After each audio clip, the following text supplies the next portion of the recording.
Led Zeppelin 2 and Led Zeppelin 3. Those are the albums. Bonzo, incredible drummer. Robert Plant, voice of an angel. Former student of mine met Robert Plant about a half an hour's walk from where I'm standing right now. Incredible guy. Bonzo and Plant are from Wolverhampton, the Black Country, on the periphery of Peaky Blinders territory. Jimmy Page. Jimmy Page was one of the most in-demand session players in England in the 1960s. Played on some singles and some iconic tracks that would surprise you. He also had friends over here, very, very good friends, about a 40-minute drive from where I am now. Used to come over and play with them. Even in the 1990s, he was still influential. He wrote some music that Duran Duran played, and it actually charted. Some very, very influential guitar players have been profoundly influenced by him, including the great John Squire. We love John Squire from Stone Roses. Second Coming, their second album, which sold quite well and spawned a few singles.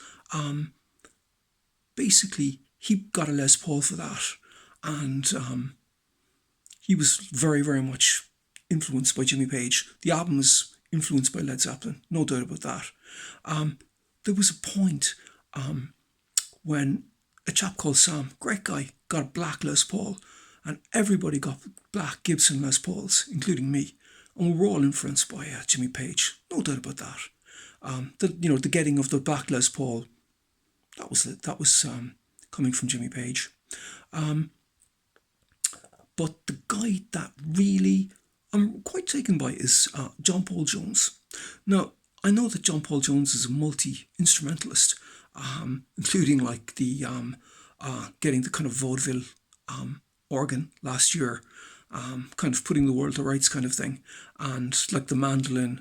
And I mean, I know people that have taken up the mandolin having heard John Paul Jones play it. So he's an influential guy, but his bass playing is par excellence. It's what I like to call the soul funk brother style bass playing. Coming out of Motown, but rock, but Motown. The syncopated, chromatic, anticipated bass lines. Absolutely exquisite stuff. On Led Zeppelin 2, he could have like pedalled 8 notes through the whole album, and it would still be a great album. But what propels it into iconic status is his crafted chromatic bass lines. Absolutely exquisite.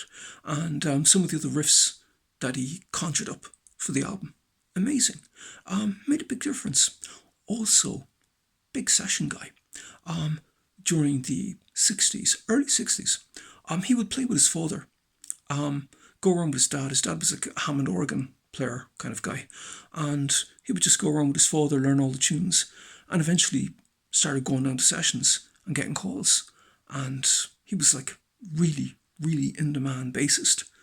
Number one guy. And I've done session work myself as well, and I know it can be incredibly lucrative. But basically, he did well from it and bought a house outright. And during the lull was at home in the house. Maybe he was like feeling sorry for himself. But his wife, Maureen Hagerty, she's actually from here. And she basically, on the grapevine, heard that Jimmy Page was starting a band and looking for a bassist. And at her instigation, like an instigation, Irish mothers kind of thing, John Paul Jones called Jimmy Page and penultimately got the bass gig with Led Zeppelin. And again, like on 2 and 3, he's absolutely astounding. Even on 3, there's one particular tune where there's like breaks, guitar, bass break kind of thing, and John Paul Jones is absolutely just par excellence, nonpareil type bass playing. One of the best. But that brings us to my single, Celebration. Now, Celebration has a tinge of the spirit of John Paul Jones on the bass.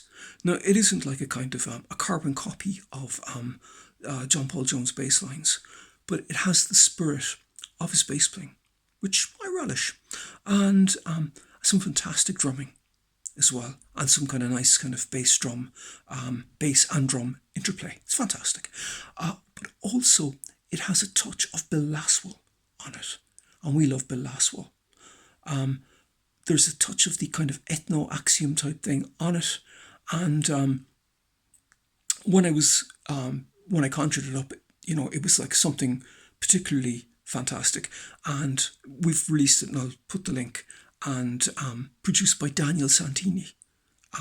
Fantastic work, but it is a very nice single, and again, like with the taste of the spirit of John Paul Jones, and a touch of sonics and a few other bits and bobs, and maybe you'll give it a listen.